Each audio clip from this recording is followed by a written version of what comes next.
a very pertinent question to address in a speech, which is how can countries and leaders lead economic and equality empowerment to ensure equal access to productive resources, opportunities, and basic services. I think that's very cogent. Thank you.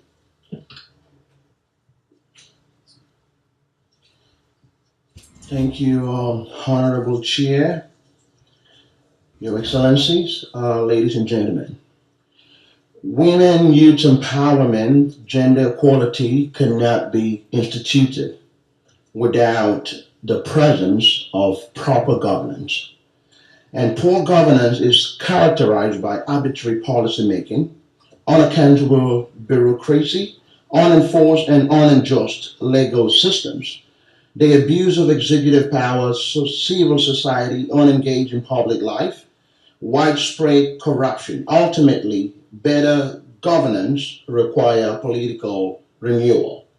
Africa has been slow to convert its political resources, endowment to tangible development outcome because of weaknesses in governance.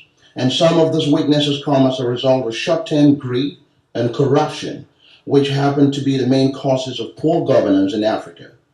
The paradox for African countries is that they are rich in resources, yet they are poor because only a very few Africans benefit from these resources. That is why effective governance is vital for sustainable development, poverty eradication, socio-economic transformation.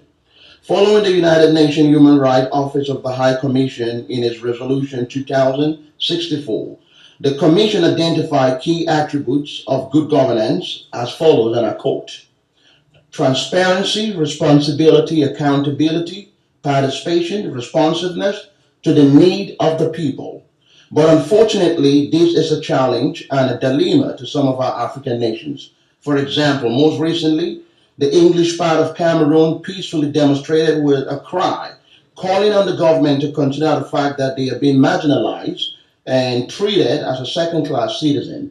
But in return, the government responded with a military action, which led to brutality, barbarism, human rights abuses, and violation. And today, over 26,000 civilians are displaced, and over 400 civilians have been killed in escalating military crackdown on the Anglophone Cameroonians, says the Amnesty International. Among my recommendations, there is an urgent need for the strengthening of institutional and regulatory framework to enhance transparency and accountability in economic governance in Africa. Such effective governance is vital for sustainable development, poverty eradication, and socio-economic transformation.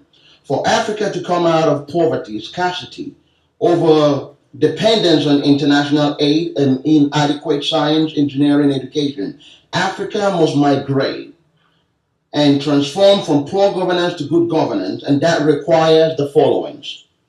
Good governance is a conceptual approach that, when fully elaborated, can be framed with a comparative analysis of micro politics. Good governance involves creative intervention by political actors to change structure that inhabit the expression of human potentials.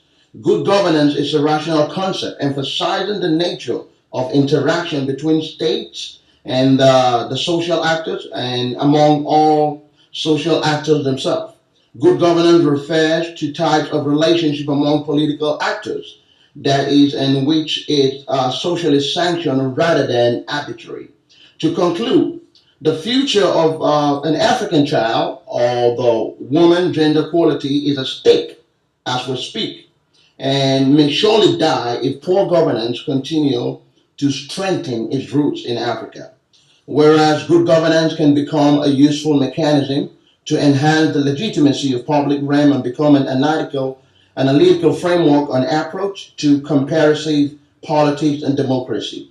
I'll give you an example. For a tree to die, we must cut the nutrients needed by the plant to grow. For example, the nitrogen, phosphorus, potassium, calcium, sunlight, and water.